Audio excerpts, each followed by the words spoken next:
Vou colocar aqui de novo o link para confirmar a inscrição, para gerar o certificado para vocês. E a intenção de hoje, né? A intenção do Sociais de Quinta de hoje é eu compartilhar um pouco com vocês a minha trajetória desde a graduação e no mestrado, com a minha experiência com a educação popular, a educação ambiental e a extensão. Então, vou me apresentar para vocês, tem alguns que eu não conheço. Eu sou a professora Roberta, eu sou formada em pedagogia, mestre em educação ambiental. Eu sou professora substituta do curso de Ciências Sociais e trabalho com as disciplinas da educação. Esse semestre eu estou trabalhando com História da Educação e Didática.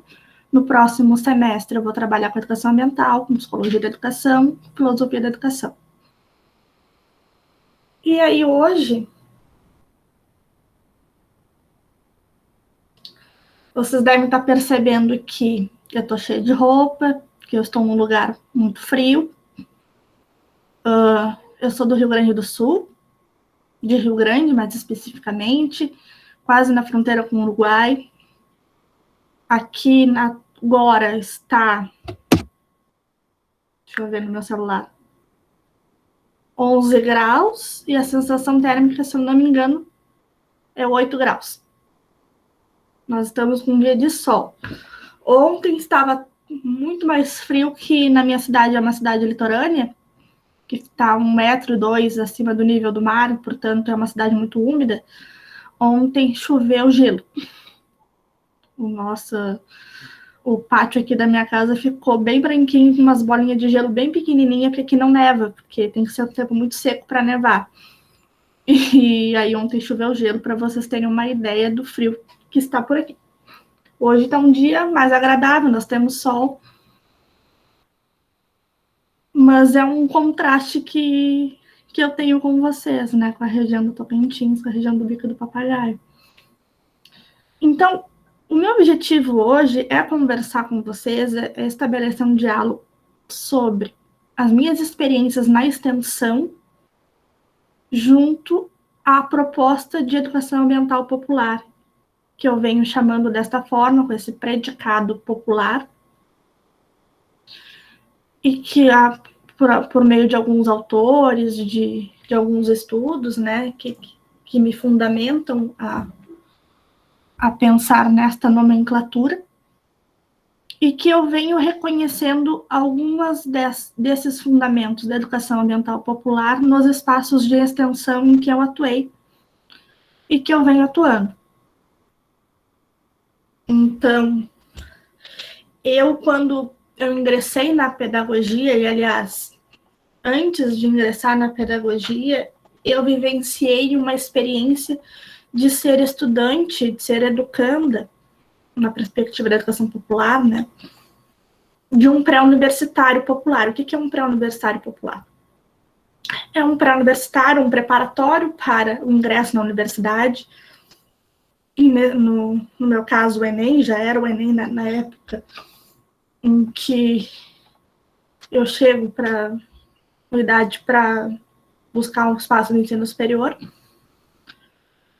E o pré-universitário popular é esse preparatório que tem uma filosofia, que tem uma concepção de educação pautada na educação popular.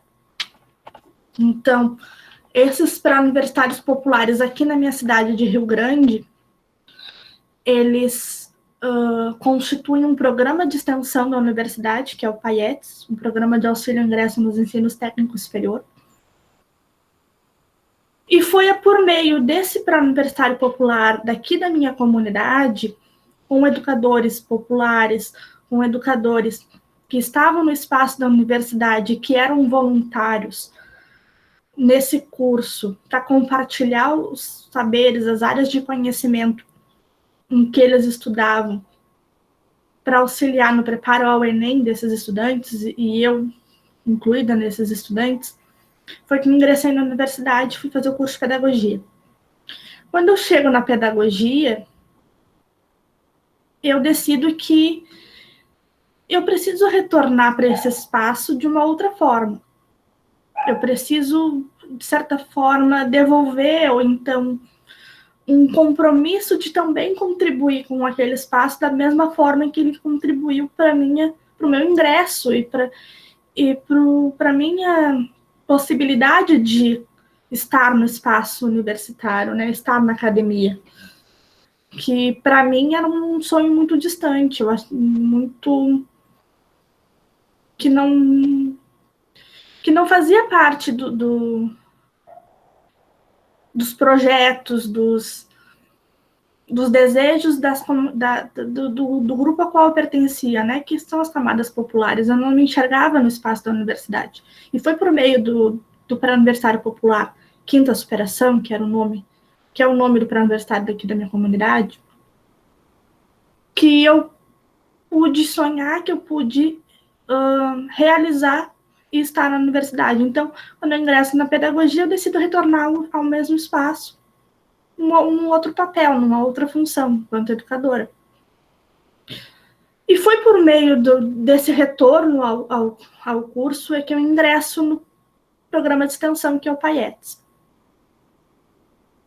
Durante todo o ano, durante toda a minha graduação na pedagogia, então, eu estive vinculada a esse programa de extensão, o PAIETS, que ele vai abarcar outras frentes de atuação para além dos pré-universitários populares. Ele vai trabalhar com retomada de grupos de comunidades tradicionais de pesca artesanal, na retomada da escolarização da educação de jovens e adultos, vai atuar na formação de educadores, de professores da rede pública vinculados à EJA. Ele vai trabalhar com a permanência de estudantes indígenas e quilombolas que entram pelo processo específico na universidade. Ele vai assumindo várias frentes de atuação ao longo desses anos, em que eu ingresso na universidade e começo a atuar. Eu tive uma bolsa na graduação, que era a bolsa PET, o Programa de Educação Tutorial, e o grupo PET, ele, na época, ele era um grupo que atuava dentro do PAIETS. Então, o Programa de Educação Tutorial é um programa que existe nas universidades federais e nos institutos federais, que tem como os espaços de ensino superior, né? E ele tem como premissa trabalhar com ensino, pesquisa e extensão. Então, no caso do meu grupo PET, era um grupo que fazia pesquisa, ensino e extensão nos contextos do PAIETS. E foi dessa forma que eu me constituí enquanto educadora popular e pesquisadora. As minhas pesquisas, os meus estudos, sempre estiveram ancorados no que eu vivenciava na extensão. Então, tudo aquilo que eu experienciava, vivenciava nos contextos de educação popular vinculados ao PAIETS, seja os pré-universitários populares, seja um pré-universitário específico que nós chamamos de Cultura da Paz, que era para pessoas com privação de liberdade no regime semiaberto, ou formação nos educadores da EJA, da rede pública. Eu fui me construindo enquanto pesquisadora extensionista. E foi desta forma que, quando eu cheguei no TCC, que alguns de vocês já estão chegando, o Marcos já até defendeu o TCC dele, é que eu vou me aproximar de uma forma mais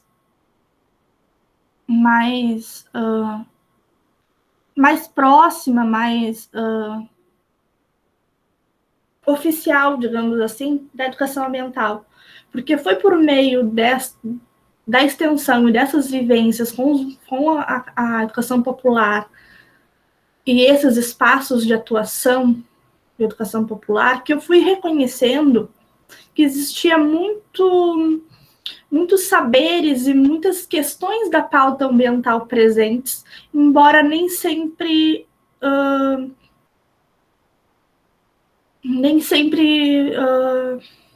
faladas, ditas. Elas nem sempre emergiam de uma forma que se falasse que eram, mas existiam. E foi por meio desse reconhecimento que eu me aproximei da educação ambiental e e o meu TCC foi sobre a educação ambiental popular no Pré-Universitário Popular Quinta Superação, que era o espaço em que eu fui educanda e durante a graduação em pedagogia fui coordenadora. Eu vou compartilhar com vocês Boa tarde, professora Juliana, não tinha te visto. Eu vou compartilhar com vocês a apresentação para eu não... Senão eu fico indo e voltando. Eu não vou mais enxergá-los. Vocês estão vendo? Estão enxergando, Manu? Sim. Tá bom. Sim. Obrigada. De nada. E só para não ficar indo e voltando, senão eu meto um assunto dentro do outro, mas só para vocês entenderem do que eu estou falando. O que eu quero dizer com educação ambiental popular? Vocês devem ter no imaginário de vocês, nos pensamentos de vocês, uma representação do que é educação ambiental, né? Que normalmente está ligada ao ambiente, né? Às questões do verde, da natureza, da ecologia, muito vinculada à preservação de territórios, de vida dos animais, de preservação de reservas. E, de certa forma, as origens da educação ambiental são essas mesmo. É uma origem que vai se preocupar com a natureza enquanto recurso, final da década de 60 e a década de 60 e a década de 70, que surge a preocupação com a pauta ambiental, no sentido de que o mundo estava exaurindo seus recursos naturais, né, esses recursos bem entre aspas, e que se precisava pensar estratégias e formas de gerir melhor esses recursos para que fosse possível o desenvolvimento econômico do mundo pautado nesses recursos naturais. Então, foi a preocupação com a pauta ambiental, ela vai surgir vinculada à preocupação com a pauta econômica e com o desenvolvimento econômico, os interesses econômicos. Esse contexto é um contexto do surgimento dessa preocupação europeu. Surge na Europa essa preocupação, e aí tem as conferências, tem os encontros, Clube de Roma, Conferência de Estocolmo, ali no finalzinho da década de 60, 68, Tbilisi, 77, que vão se reunir pesquisadores, líderes mundiais, muito vinculado à questão desses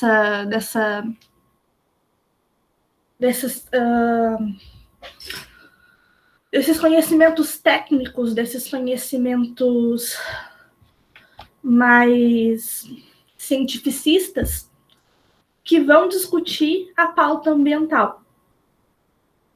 Já a educação popular, por outro lado, ela surge, né, ela nasce na América Latina. E ela nasce junto aos tensionamentos dos grupos populares, das camadas populares, denunciando as opressões e as desigualdades sociais que se vivenciam no modelo de sociedade capitalista. A educação popular, ela no Brasil, ela vai ter uma expressão muito grande na década de 60, com Paulo Freire, né, final da década de 50 e a década de 60. E ela vai reivindicar um outro projeto de sociedade que não esse pautado na opressão e na dominação dos homens entre si, da humanidade entre si. E aí, quando a educação ambiental ela chega ao Brasil e chega à América Latina, esse movimento, e aí não sou eu que digo isso, é a Isabel Carvalho, uma pesquisadora muito importante da área da educação ambiental, que quando a educação ambiental ela chega ao Brasil e à América Latina, ela vai assumir essa roupagem junto aos movimentos sociais. Então, ela vai se aproximar, ela vai junto às reivindicações da educação popular e aos movimentos sociais, ela vai ganhar outras reivindicações para além desse conservacionismo e desse preservacionismo que era a preocupação inicial, que era a preocupação germinal que impulsiona a educação ambiental no contexto europeu. E aí, quando eu digo educação ambiental popular, é uma nomenclatura, né? É uma forma de afirmar e reafirmar que educação ambiental é essa que eu estou defendendo e que eu acredito. Que não é uma educação ambiental que vai atender aos interesses do mercado, que vai atender aos interesses econômicos e capitalistas da nossa sociedade. Não é uma educação ambiental que só está preocupada com a limpeza dos oceanos, sem se preocupar com as pessoas que sofrem e que irão sofrer com as enchentes e com o possível aumento do nível do mar. Que se preocupa com as mudanças climáticas que afetam a agricultura, mas que não se preocupa com quem não tem acesso ao alimento que possivelmente essa interferência na agricultura vai impactar.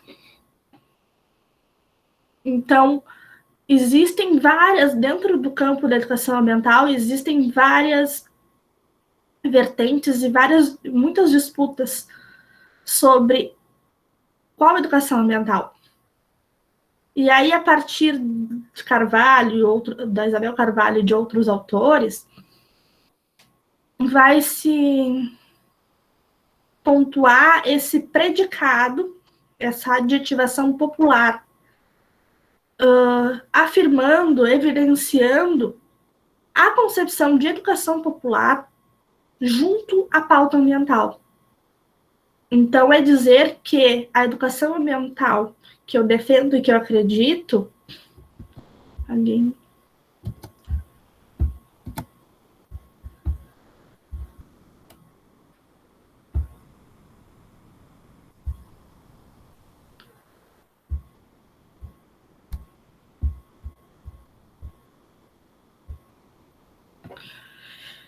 É dizer que a educação ambiental que eu defendo e que eu acredito, ela tem os seus fundamentos, ela se ancora, ela está sedimentada nos valores e princípios da educação popular. E essa é uma terminologia que ela vai surgir no México em 1987, na rede latino-americana de estudos de educação e ecologia, se eu não me engano. E é a primeira vez que se fala nessa nomenclatura, né, nessa terminologia, educação ambiental popular, no México, em 87, e após Isabel Carvalho, a Barbosa, também vão trazer essa terminologia e trazendo alguns contornos do que seria essa educação ambiental popular. Mas, sobretudo, para além de uma disputa, para além de uma nomenclatura, de uma terminologia que vai designar uma proposta de educação ambiental, é compreender que essa educação ambiental popular ela vai preconizar e vai denunciar a estrutura desumanizante que sustenta a nossa sociedade, né? A estrutura desumanizante que Freire já anunciava, e também vai denunciar e vai apontar que os conflitos ambientais, que as injustiças ambientais, elas também têm um recorte de classe social. Então, aqueles sujeitos que mais sofrem com as mudanças climáticas, que sofrem com enchentes, que sofrem com... Inclusive, nós temos um exemplo muito atual, que é a Covid, que é a pandemia, que é um exemplo de uma questão ambiental que está nos impactando, vai atingir muito mais as classes populares, porque não é só uma questão do ambiente sendo agredido, sendo impactado, mas há interferências complexas da nossa sociedade que vão incidir sobre os modos como nós vivemos e como nos relacionamos entre nós, a humanidade, né, entre nós, sociedade, e nós com o mundo, com a natureza. Então, demarcar o popular na educação ambiental é trazer a bandeira da educação popular, os princípios da educação popular para a pauta ambiental. E aí,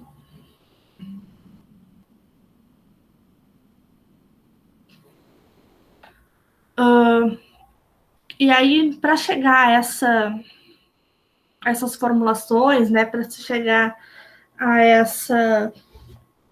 essas reflexões, é preciso olhar um pouco para como a nossa sociedade vai construir o nosso pensamento científico.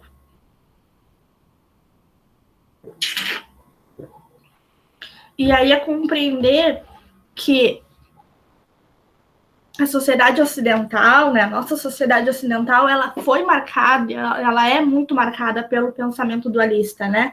Pela polarização entre o sujeito que conhece e o objeto que é conhecido.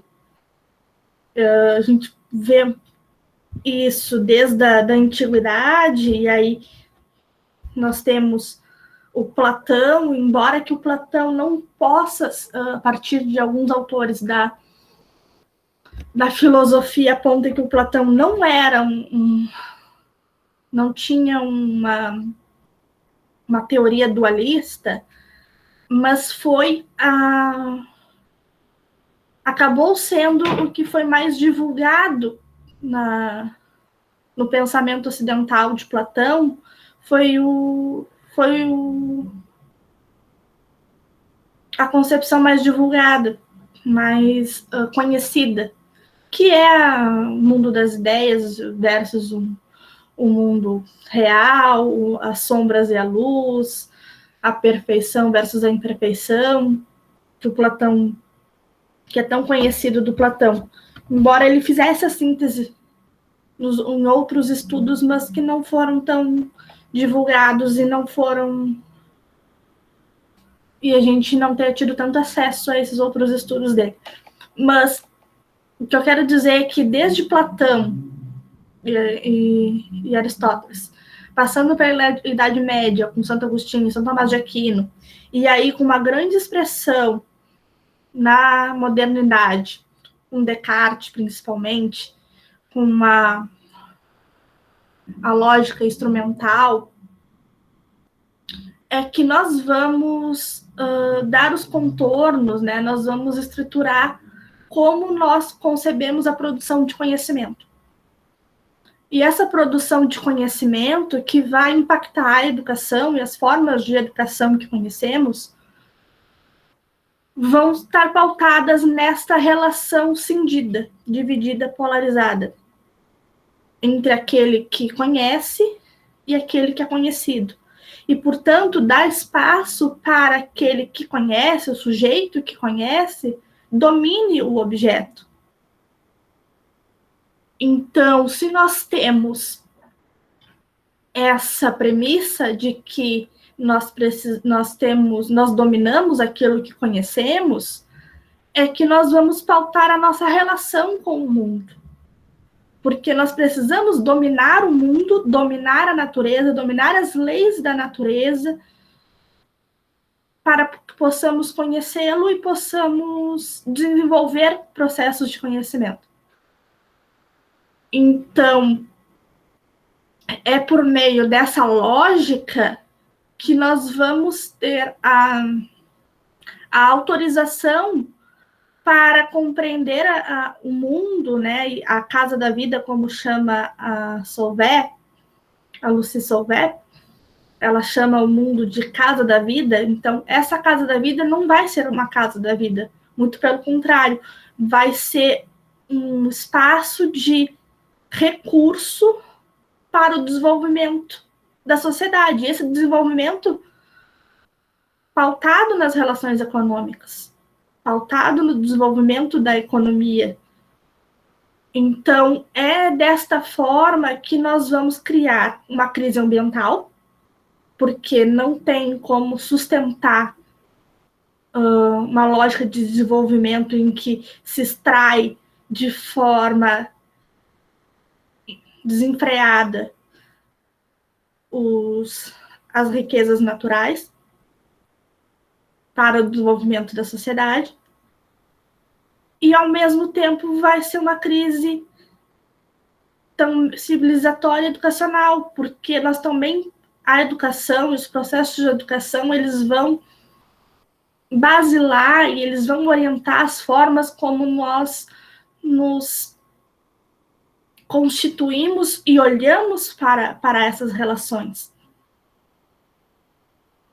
E aí, é por meio da hermenêutica, né, e aí eu coloco ali a autoridade do pensamento científico, né, hermenêutica compreendida enquanto autoridade do pensamento científico. Autoridade significa o outro enquanto constituinte de mim, né, enquanto faz parte de mim, mas que não sou eu. Então, a hermenêutica, ela é uma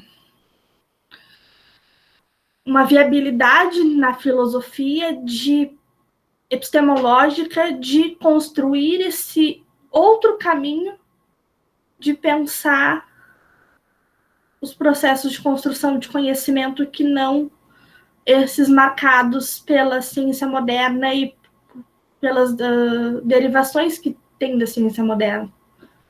Então, a hermenêutica, ela vai buscar ser uma outra viabilidade, uma outra forma de pensar esse caminho de compreender, de interpretar os fenômenos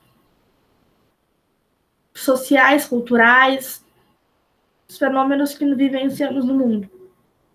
Então, é por meio da hermenêutica que eu construí a minha dissertação, e é por meio da hermenêutica que eu busco pautar os meus estudos e o meu olhar frente a essas questões que eu estou apresentando a vocês da educação ambiental popular.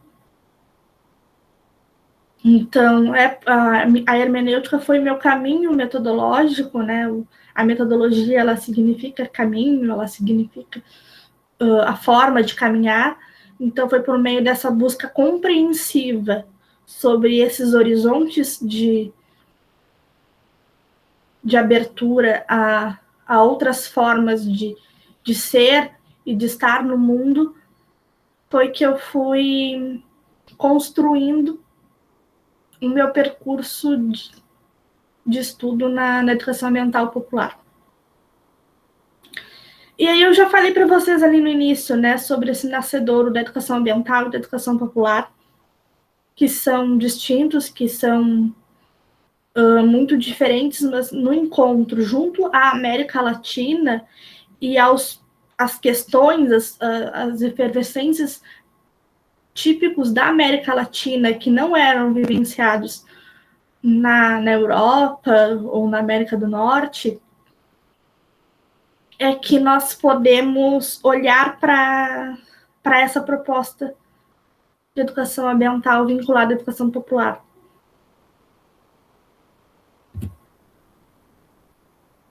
E aí eu só trouxe um mapeamento dos conflitos que é do GERSUR, que é o Grupo de Estudo de Educação Ambiental desde o Sur, da Unirio, do professor Celso Sanches, que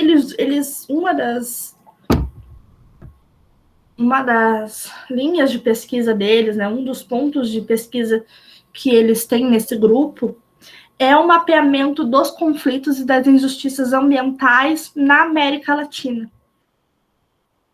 Então, o Desde el Sur, né, esse nome é do ponto de vista do Sul global. Às vezes eu falo do Sul, das experiências do Sul, e às vezes eu tenho a impressão que vocês acham um pouco estranho, porque vocês estão no Norte, mas não é o Sul do Brasil, mas o Sul global. É reivindicar as experiências do Sul do ponto de vista da geopolítico global, né, da América Latina, daqui. Não de lá para cá, mas daqui para lá. O que nós produzimos aqui, o que nós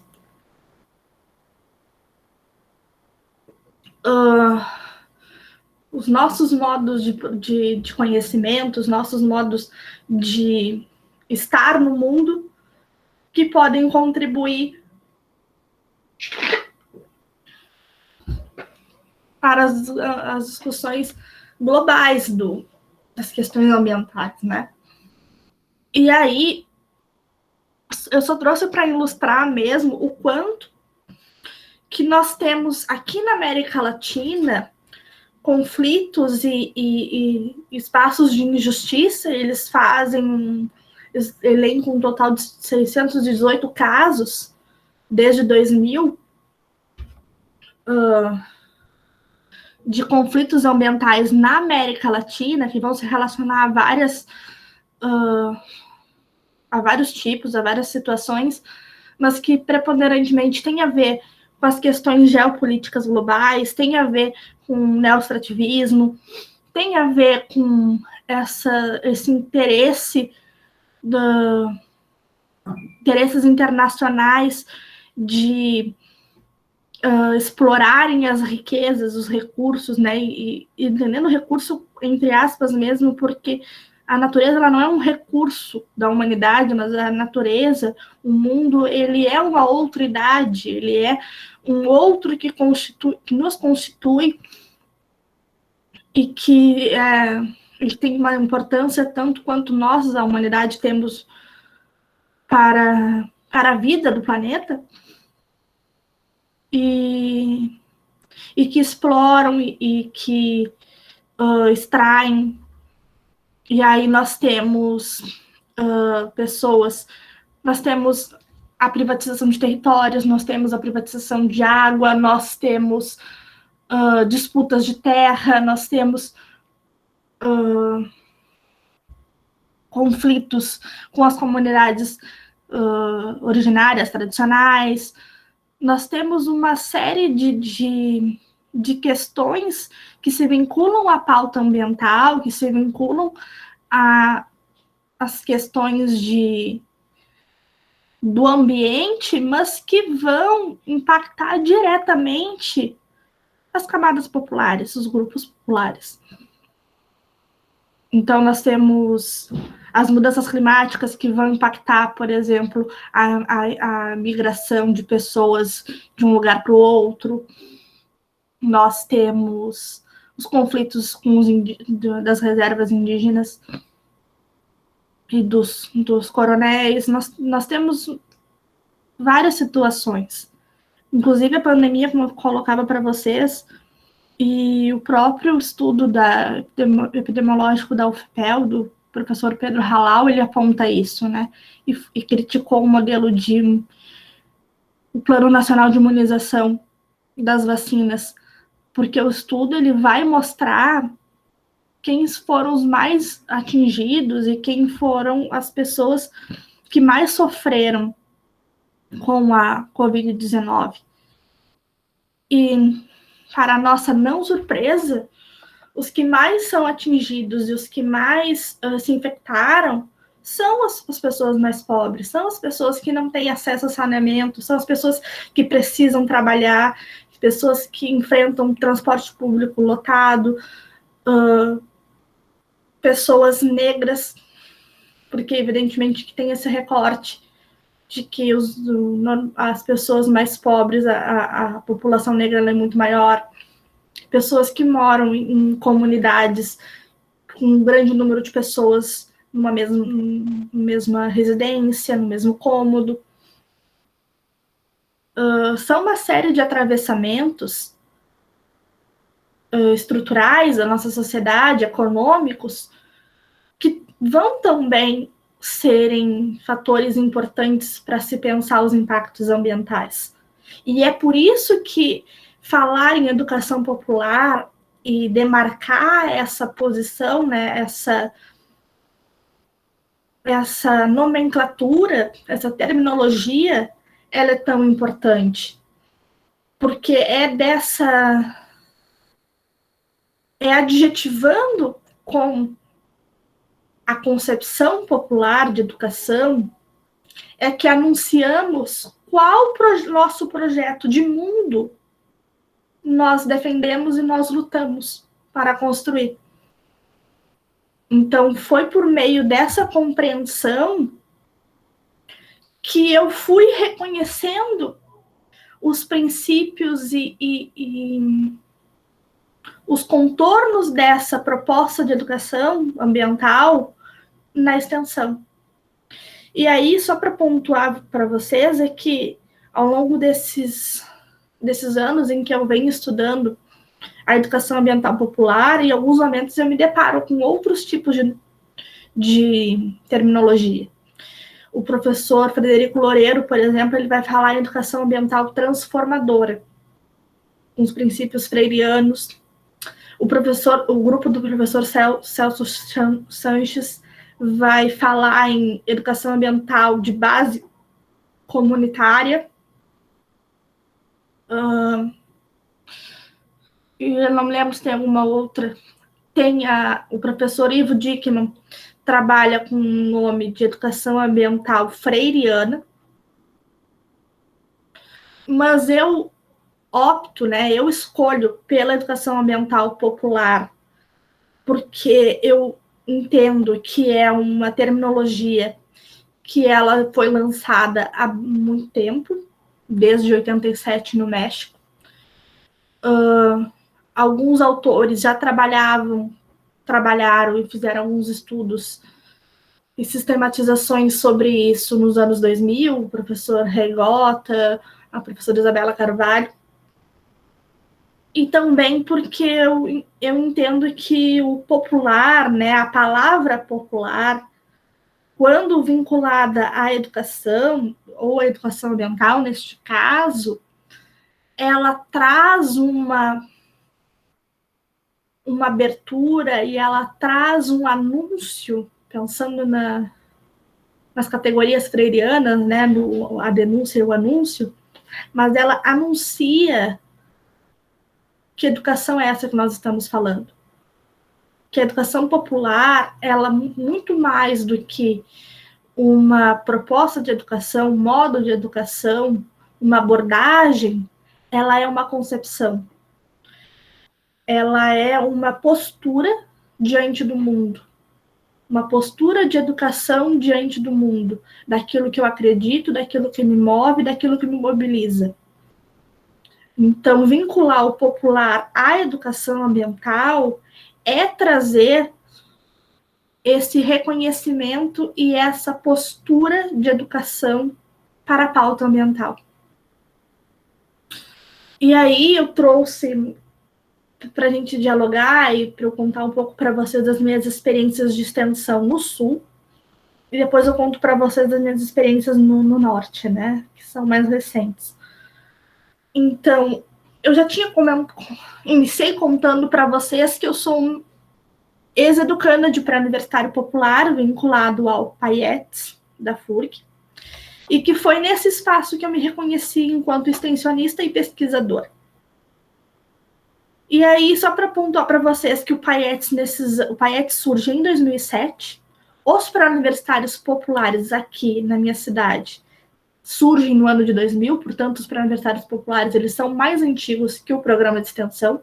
O programa de extensão, né, o PAIETS, ele vai surgir justamente para congregar e para articular essas experiências de pré-universitários populares com o auxílio da universidade, então a contribuição da universidade e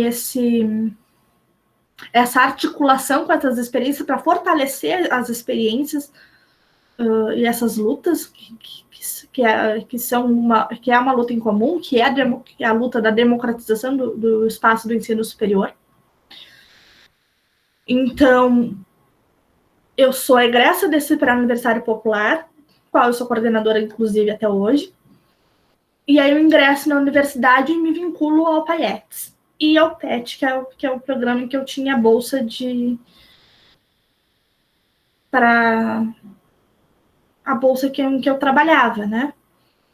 Então, foi no PAIETS que eu aprendi o que era ensino, pesquisa e extensão. O ensino, propriamente dito, né? Era o próprio espaço do pré-universitário ou os outros espaços de educação popular que o PAETS abarcava.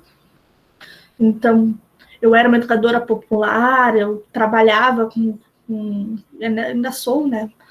Mas falando no meu processo da dissertação, que é o que eu estou compartilhando com vocês, como coordenadora, pensando os processos de ingresso através do Enem na universidade. Era um espaço de pesquisa, então, a partir do que era experienciado, daquilo que eu vivenciava nos espaços de educação popular, era o lugar em que surgiam dúvidas, surgiam inquietações, surgiam problemáticas que eram propulsoras da pesquisa, propulsoras daquilo que nós buscávamos investigar, nós enquanto grupo. E a extensão, ela é essa articulação, esse intercâmbio e essa aproximação entre as fronteiras da comunidade junto à universidade. E é muito importante pontuar que a extensão, ela não é um movimento de cá para lá. Ela não é uma forma, e aí eu falando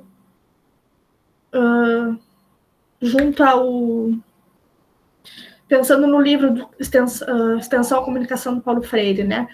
A extensão, ela não é um estender dos conhecimentos da universidade para a sociedade, para as comunidades. Muito pelo contrário.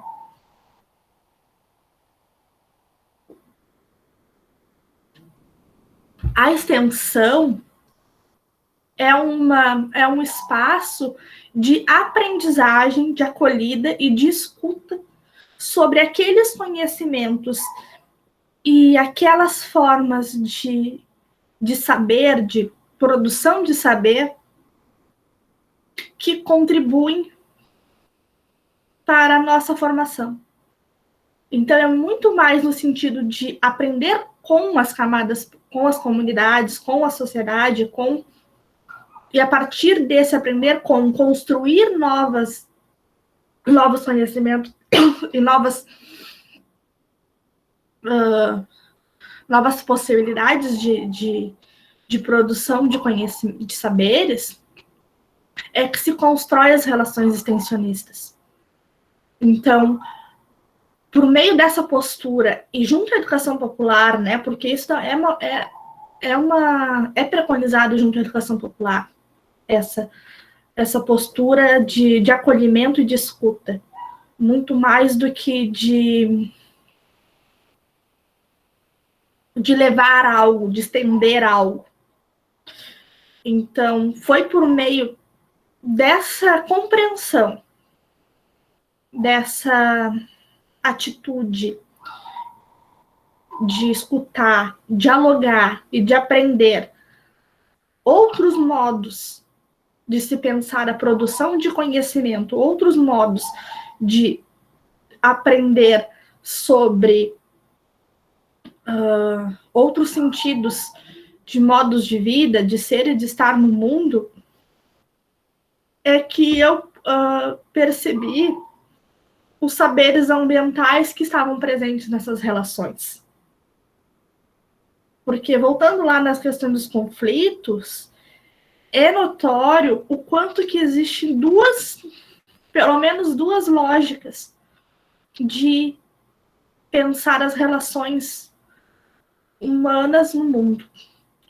Uma, que é a relação de dominação, e dentro da relação de dominação, de opressão da humanidade sobre a natureza e da humanidade entre si, visando o lucro, visando o desenvolvimento econômico. E existe uma outra lógica que vai se vincular aos grupos populares, às comunidades tradicionais, aos saberes tradicionais, que é outros modos de vida que não pautados em relações econômicas de produção, mas de vivenciar a experiência de vida de outras formas e de compartilhar o espaço planetário, o espaço ambiental, o espaço da natureza, a partir de outras premissas, de maior respeito, de uma forma sustentável. São relações que estão presentes, relações ecológicas, pautadas em outros modos de pensar a relação humana no mundo. E foi por meio desse reconhecimento e de perceber esses saberes, essa outra forma de produzir conhecimento, que não é esse pautado na lógica da ciência moderna, de comprovação, de observação, não que ele não sirva. É importante falar isso, não é dizer que a produção de conhecimento pautada na lógica moderna ela não serve. Ela serviu para muitas coisas e serve ainda para muitas coisas. Mas é reconhecer a abertura para outras formas de se pensar essas relações de produção de conhecimento, que também são legítimas e que também têm validade, mas que vão se pautar em outras formas de conceber o conhecimento.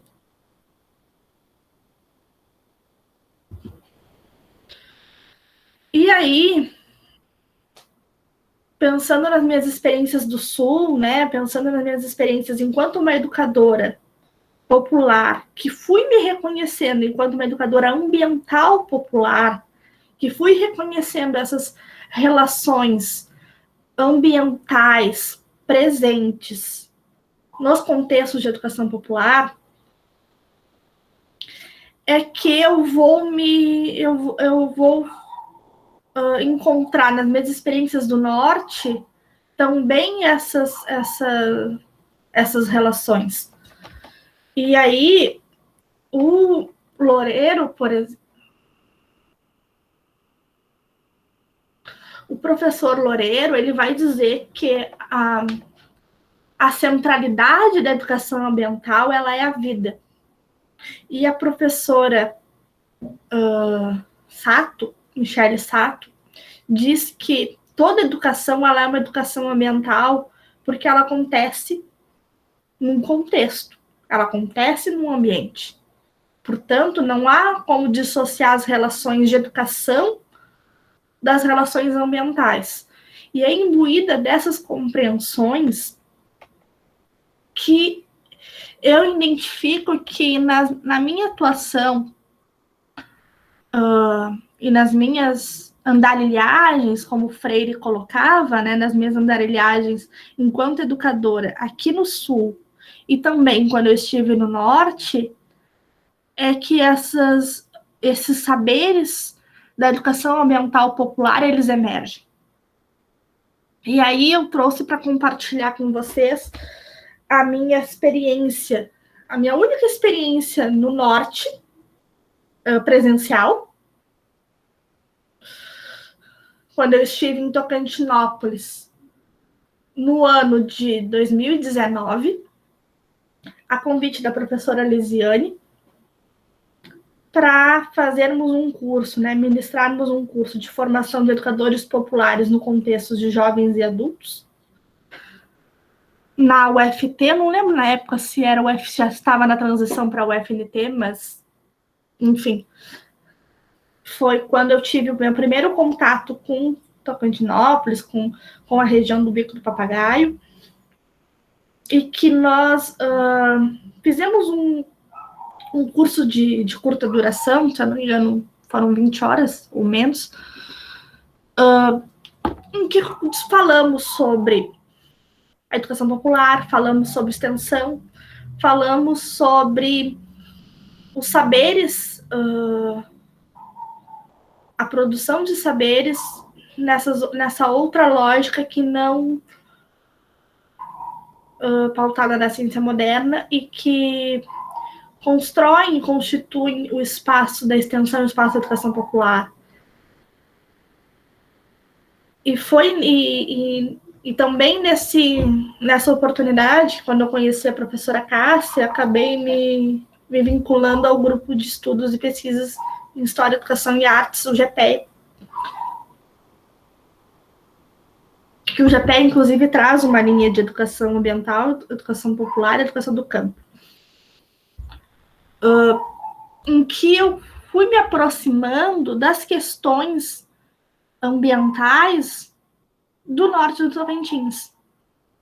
Então, foi por meio dessa experiência, desse curso, de forma presencial, e agora, né, por conta da pandemia, no modelo remoto, em que eu pude começar a conhecer um pouco mais sobre as questões que se referem ao Rio Tocantins, por exemplo. Então, uma das pesquisas vinculadas ao GPEA são sobre o Rio Tocantins, e lendo os textos, lendo as produções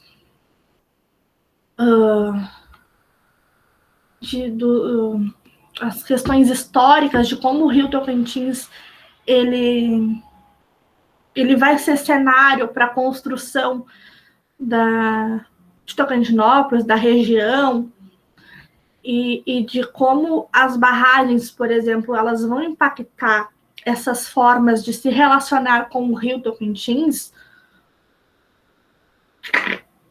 do alagamento das ilhas que estavam no Rio Tocantins, as pessoas são retiradas, vão para outros lugares, e como isso impacta a forma de vida delas, né, a existência delas.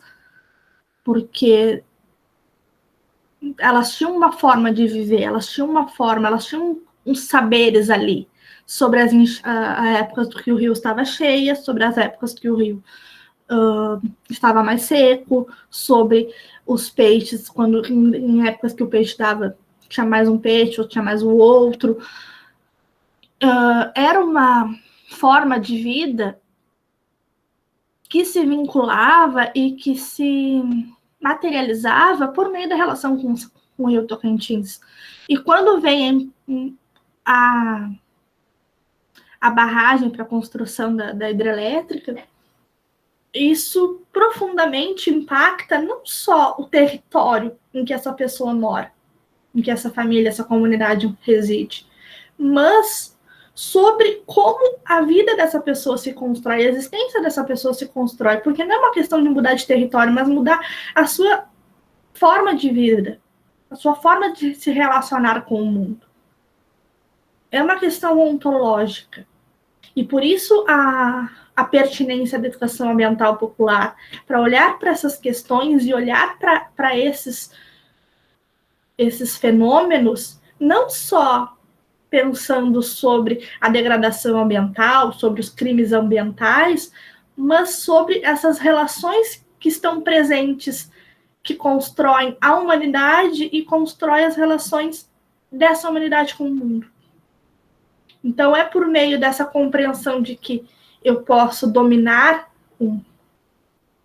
os outros, eu posso dominar aquele que não sou eu, o diferente de mim.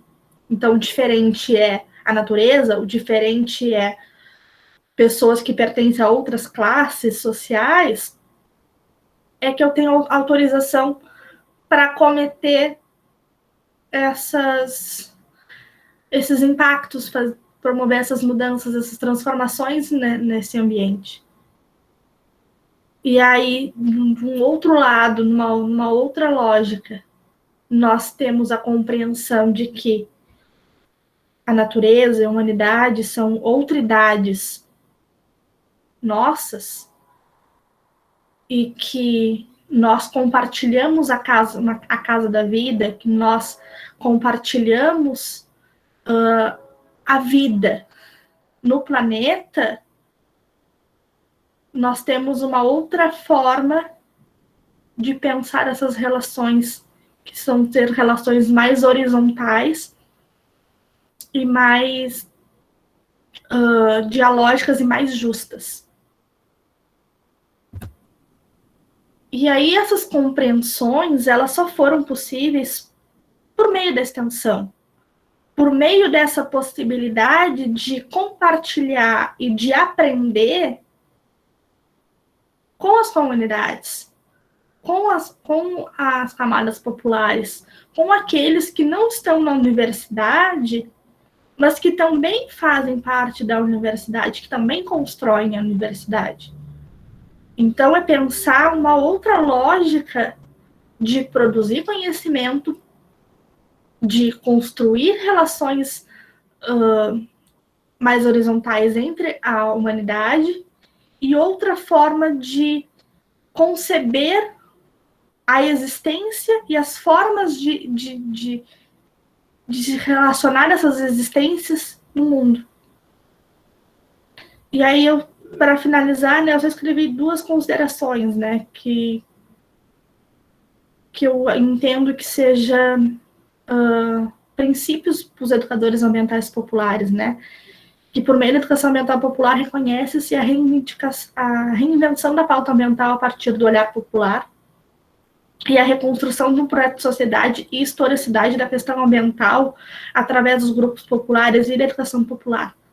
Então, é reconhecer que esses grupos, essas formas de resistência, porque esses grupos os populares, as comunidades originárias, as comunidades tradicionais, elas sofrem e são impactadas diretamente por esses desdobramentos dos interesses econômicos e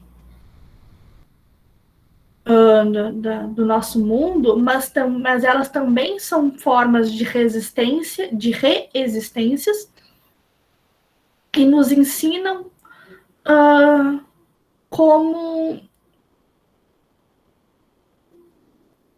repensar e reconstruir as nossas relações e as nossas formas de olhar para o mundo, pautadas numa outra lógica, muito mais uma abertura ao diálogo, uma abertura à horizontalidade das relações, uma abertura à escuta, uma abertura a uma aprendizagem compartilhada no coletivo.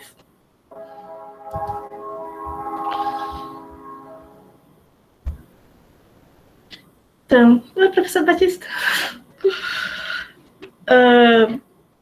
Então, era isso que eu tinha para compartilhar. Eu não tinha visto.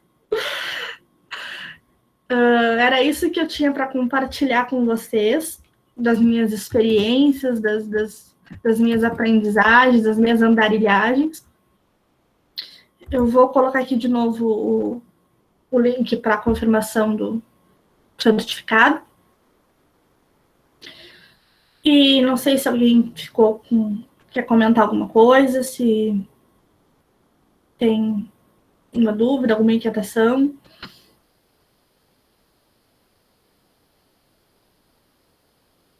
Deixar o espaço aberto para o diálogo.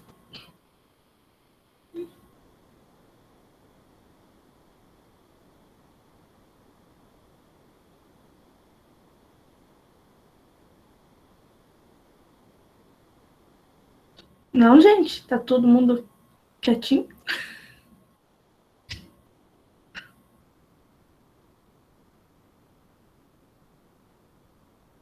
Obrigada, professora Cássia. Não, olha, não se preocupa não, que é sempre assim, sabe? A participação, ela fica meio, sei lá, meio desanuviada. Mas eu acho que uma coisa interessante, eu não sabia que você tinha estado aqui em Tocantinópolis antes, né? E aí, ouvindo a sua apresentação, o que eu acho bastante interessante, principalmente para os nossos alunos, e aí eu queria dizer que a sua participação hoje, ela legitima mais as sociais de quinta, porque é exatamente o que a gente queria nas sociais de quinta foi o que você acabou fazendo, né? Você acabou chegando e fazendo o que a gente quer. O quê? Mostrar para os nossos alunos a possibilidade de se desenvolver pesquisas, né? E você vem aqui e coloca para nós que você é do Sul, o que é muito interessante. Antes de tudo, você veio para cá a convite para fazer alguma atividade, se interessou pela questão e volta como professora substituta, né? O próprio... Eu tive um amigo que fez o mesmo percurso seu, né? O Wanderson. O Wanderson veio aqui a meu convite para dar uma palestra, e quando ele saiu, ele já falou para mim, falou, Batista, quando abrir uma vaga para professor substituto, você me avisa, porque ele estava fazendo doutorado na época, e abriu, ele veio, ficou, infelizmente aconteceu algumas coisas que eu não quero nem comentar, que ele acabou não ficando como professor efetivo, né? Mas o que eu gostei muito é de você mostrar para os alunos dessa possibilidade e de você vir aqui perceber a importância que tem o Rio do Tocantins, né? Você veio de fora. Quando eu cheguei aqui, em 2008, tinha muitos professores no curso de Ciências Sociais que diziam assim, que aqui não era lugar para ter ciências sociais, que Ciências Sociais era para ter para cidade grande, não sei o que, umas bobagens. E tinha uma professora da pedagogia, né, Josi, eu esqueci o nome dela agora, uma coisa horrorosa, minha amiga, eu esqueci o nome. Mas ela dizia assim, que ela achava um absurdo, porque aqui a gente tropeça em pesquisa. Aqui é lugar de pesquisa, né? As pessoas vêm do Sul para desenvolver pesquisa aqui. E aí vem uma pessoa e diz que aqui não é lugar de pesquisa. Mas é que, na verdade, é o preconceito. A pessoa veio do Sul, chegou aqui, com os valores do Sul, e não se desfez disso. Eu vim de São Paulo, estou aqui, não estou nem um pouco incomodado com isso. Continuo aqui, no morro, não acho que eu estou no pior lugar do mundo, né?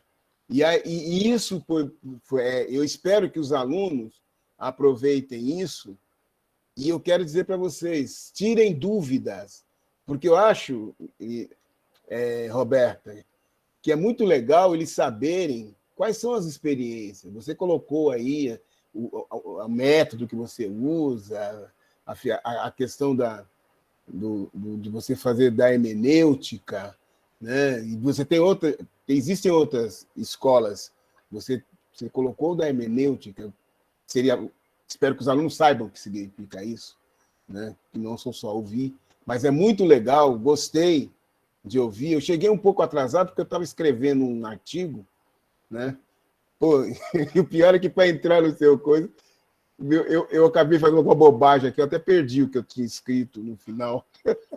Mas tudo bem, valeu a pena.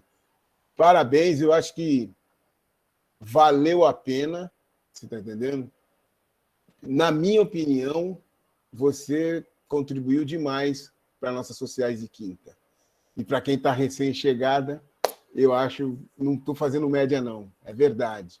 Entendeu? Eu estava querendo saber, falei, mas vem cá, que foto é essa que ela está mostrando se ela não é daqui? Aí você me revelou, quer dizer, que você foi convidada e parece-me que desempenhou muito bem, né? Você conseguiu encaixar. É muito legal ouvir alguém falar de Sul e Norte no Brasil. Isso é coisa rara. As pessoas não conseguem juntar isso. E aí você vem aqui e dá o mesmo valor do Sul e do Norte, né? Eu acho fundamental essa questão, né? Para a gente perceber que, na verdade, é possível isso, principalmente agora, nesse momento que nós estamos com um desgoverno nazista, racista, machista, homofóbico. Nós estamos no inferno. Nós estamos no inferno, né? Com o próprio Lattes agora fora de coisa e tal. Eu olho para você e olho para muitas pessoas e falo assim, poxa vida, eu espero que vocês tenham a mesma oportunidade que eu tive de poder ingressar no mundo acadêmico, sabe? Eu espero, né? Mas dos piores do mundo é que a gente vai aguentar essa desgraça até o ano que vem. E depois a gente, quem sabe, supere, né? E aí, tomara que você entre e venha para cá, não fique lá no Sul. Venha para cá, o Norte. É isso. E eu queria, como professor das ciências sociais, agradecer a Lisiane, a Cássia, a Juliane, por prestigiar nosso evento, né? Eu fiquei muito contente com essa... Apesar de que vocês vieram para a amiguinha Roberta, mas é bom, né? O evento é nosso. O evento é nosso. Obrigado. Obrigada, professor João. Nossa, é muito bom escutar os colegas, e ainda mais o senhor que tem tantos anos daí na UFT, UFNT, né? Nem eu sei direito onde é que eu estou. Mas agradecer pelas palavras, agradecer pelos elogios e dizer que eu fiz o concurso porque eu tinha ido a Tocantinópolis. E também por conta do GPEA, né, que é o grupo da professora Lidiane e da professora Cássia. Eu já estava vinculada antes de fazer o concurso.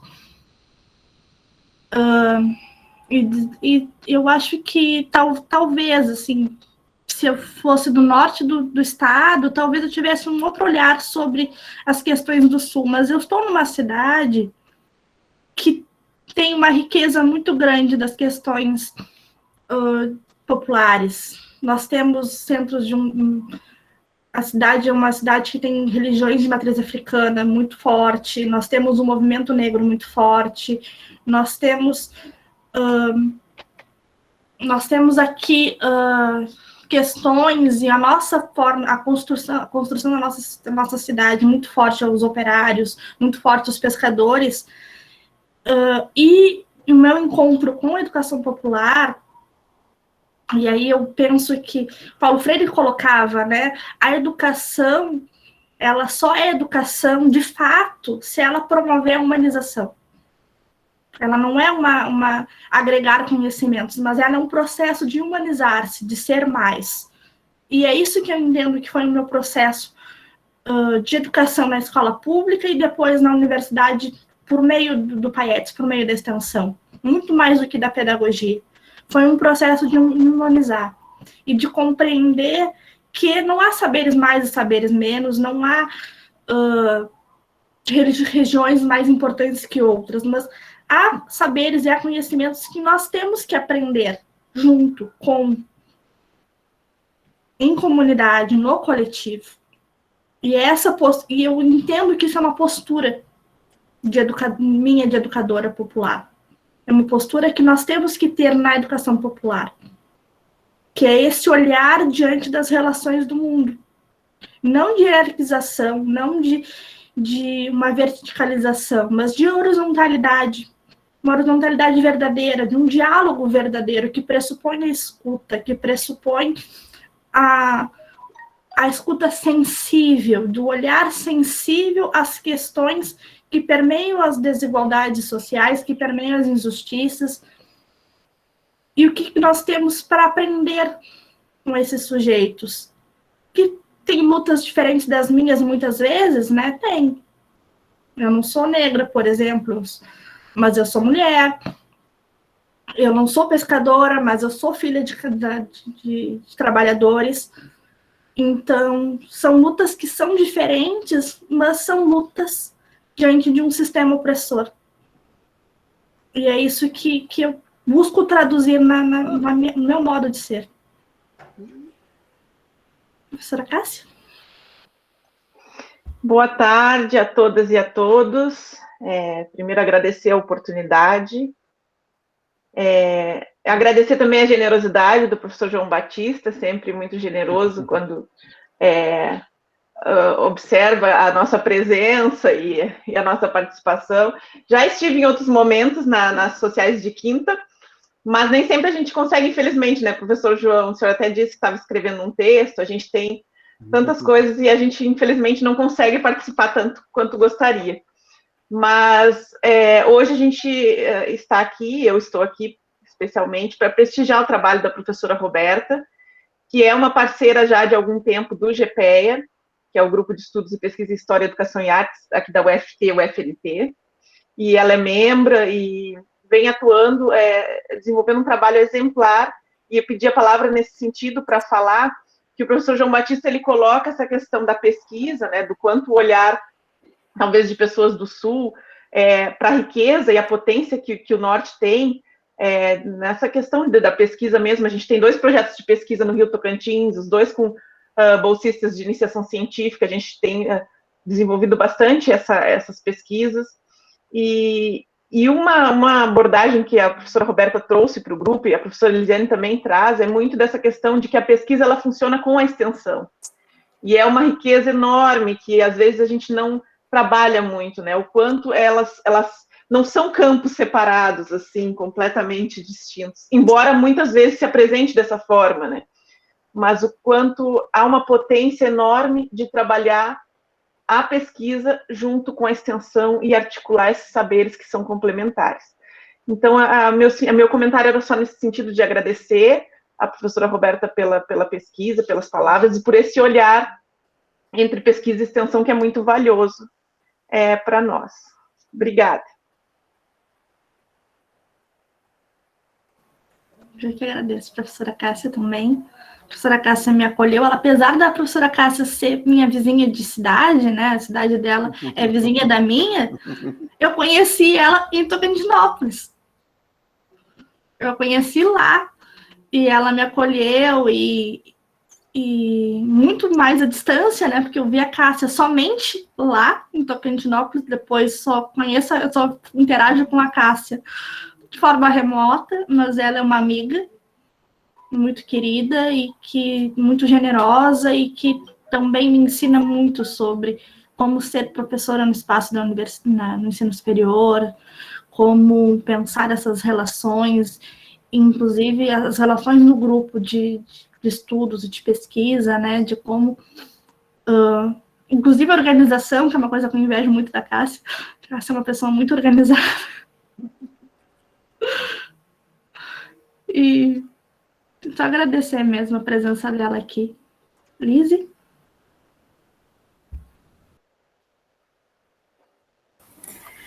Boa tarde, professora Roberta, boa tarde a todos e todas. É muito bom, assim, estar aqui, né? E aí eu já vou iniciar me desculpando, porque eu troco o nome das sociais de quinta por quintas sociais. E se a professora Roberta faz essa troca, é por causa minha. Porque nós tínhamos um projeto, que era um projeto de extensão, que era Quintas Urbanas, na Universidade Federal do Rio Grande.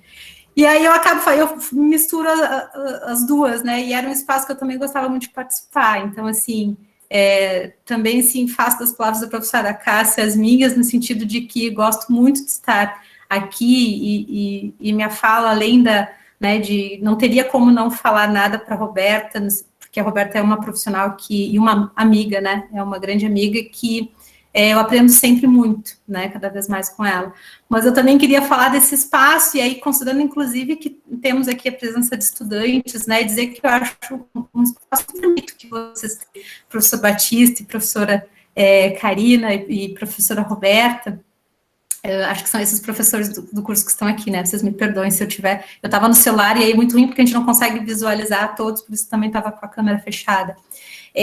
Mas é um espaço muito privilegiado no sentido de valorizar exatamente os movimentos de ensino, de pesquisa e de extensão que o colegiado realiza, né, e que são desafios, como vocês mesmos, né, colocavam aqui, tanto a professora Roberta, o professor Batista também sempre tensionam o quanto que é um desafio a gente fazer, e nesse período de pandemia, isso fica ainda mais intenso, né, então, assim, que bom que esse espaço, inclusive, continuou nesse formato remoto. Eu participei de alguns, assisti o Julie Everson, já participei também, já assisti o professor Batista, e eu sempre aprendo muito, né, a professora Rita, e agora, mais uma vez, com a Roberta, né, que sempre, ainda que eu conheça nossas trajetórias, já haviam se cruzado no Sul, né, então, assim, esse movimento também da prontidão da Roberta em contribuir conosco, né, a professora Cássia no GPEA, que desde o seu ingresso no grupo contribuiu muito, e também a abertura diante de um novo contexto, como que a gente pode dialogar, porque ainda que o nosso país ele seja muito diverso, as desigualdades sociais, elas são muito profundas, né, e elas nos acompanham de norte a sul. Então, pensar formas da universidade se humanizar mais, cumprir cada vez mais seu papel social, é um desafio que não deixa de acompanhar, né, então dizer assim, Roberta, o quanto que eu gosto muito de trabalhar contigo, o quanto que eu aprendo sempre muito contigo, né, e que bom que a gente consegue fazer também esses trabalhos, que até mesmo são trabalhos interdisciplinares, né, essa reunião, esses movimentos, então, por isso, esse espaço precisa de fato ser muito valorizado e reconhecido. Que a gente possa estabelecer esses diálogos, né, pensando na formação. A gente vem discutindo muito essa questão do desafio que é articular ensino, pesquisa e extensão, diante de todo esse contexto que o professor Batista colocava, né, um contexto que a gente acaba percebendo toda a fragilidade, até uma intenção de término mesmo, né, da nossa prática enquanto academia, mas uma academia compromissada com a sociedade, né, com as demandas sociais. Então, que bom que a gente pode dialogar sobre isso. Muito obrigada. A Liz é uma grande amiga minha, né? Acho que já falei para todo mundo no colegiado, que eu já falei sobre isso também, que a Liz, tenho muito da Liz em mim, assim, porque eu conheci a Liz quando eu iniciei a graduação, e a Liz estava no final do mestrado. Então, muito das minhas construções teóricas, muito de como eu olho para as relações, muito de como eu me construí enquanto professora, enquanto educadora, enquanto pesquisadora, tem a Liz ali. Muitas aprendizagens foram por intermédio da Liz, pela amizade, mas também pela parceria de trabalho, por tantas coisas vivenciadas, né?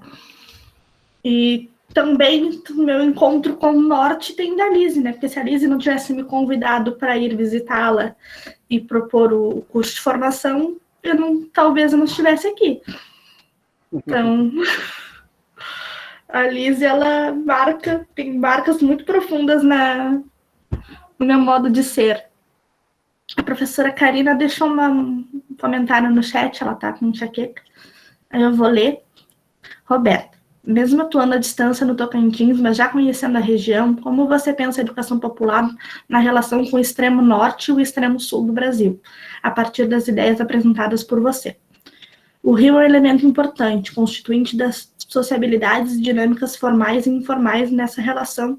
Como você analisa essa constituição a partir da educação popular? Então, para mim, professora Karina, a educação popular, ela é uma postura, ela é um modo de ser educador.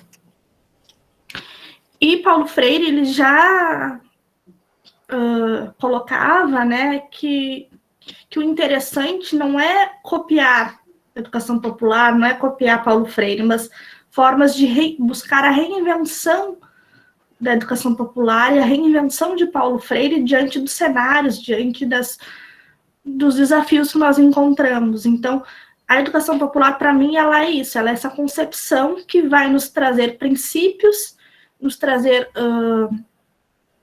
possibilidades de olhar para as questões diversas, né, que nos marcam de injustiças, de opressão, de desumanização, e diante desses cenários pensar nessas possibilidades de transformar essas realidades.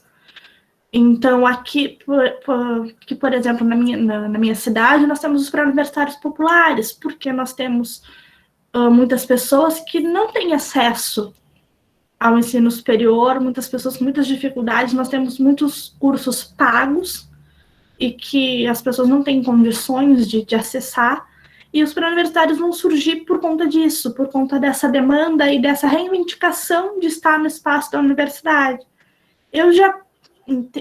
Pelo que eu vejo, não é o caso de Tocantinópolis, me parece que Tocantinópolis, a região de Tocantinópolis,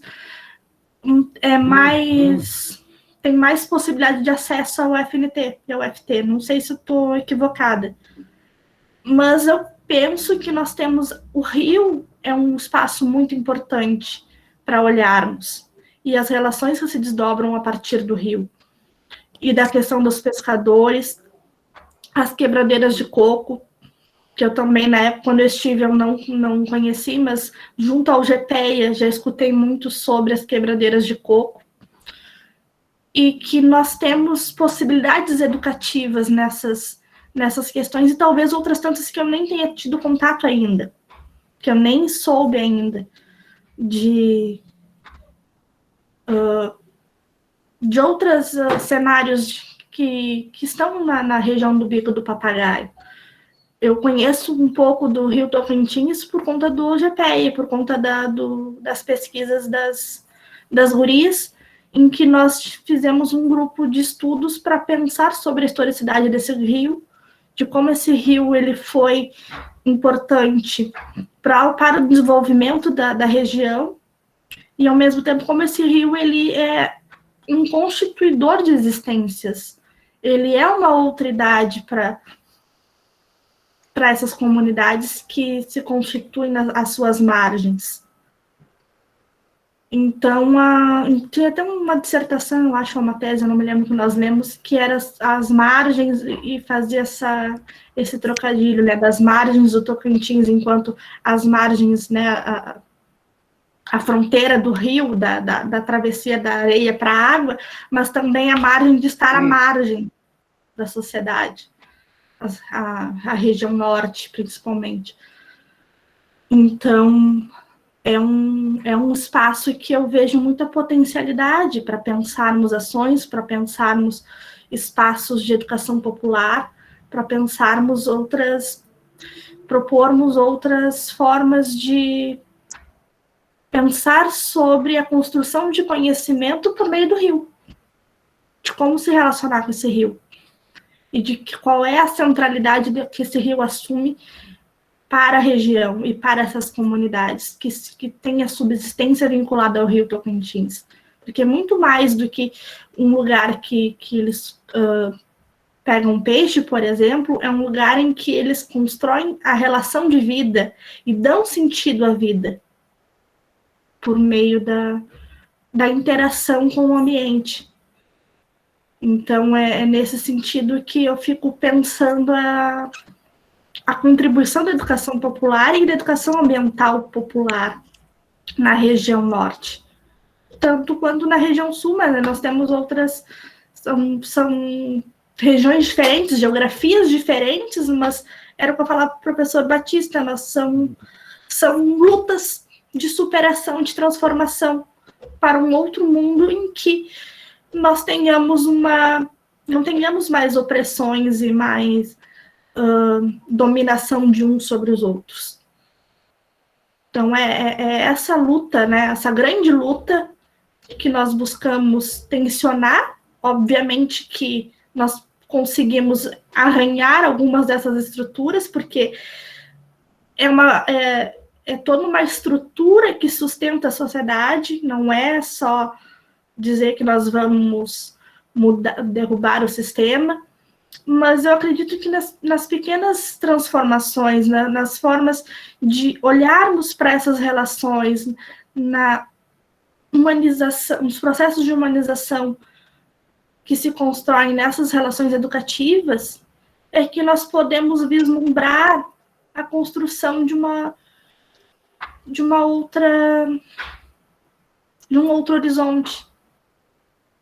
Talvez não seja para amanhã, não seja para daqui a 50 anos, mas é compreender que a historicidade ela não ela é uma construção, ela não é uma naturalização. As coisas não foram sempre assim, e elas não vão ser sempre assim. São construções que se dão ao longo do tempo, e construções humanas, e que, portanto, elas podem ser modificadas. E aí, eu acredito que a educação é uma viabilidade para conversarmos, para dialogarmos e para anunciarmos essas outras formas de existência que buscamos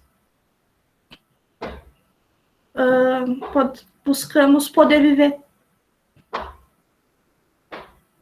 Eu acredito que seja isso. Tem mais alguém? Alguém quer comentar alguma coisa? Não? Eu vou agradecer a todos, então, pela participação. Agradecer em especial a professora Karina, a professora Batista, a professora Juliane, que eu acho que já caiu, a professora Cássia, a professora Lisiane, por estarem aqui.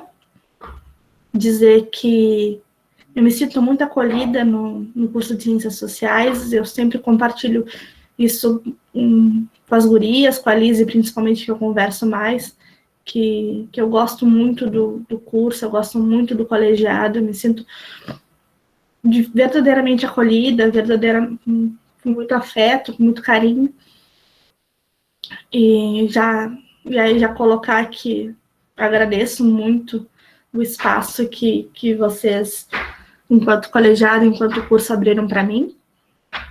Agradecer aos alunos também, aos estudantes que estão participando, que participam das aulas. E acho que é isso, gente. Agradecer a todos. Vou parar a gravação, antes que eu me esqueça.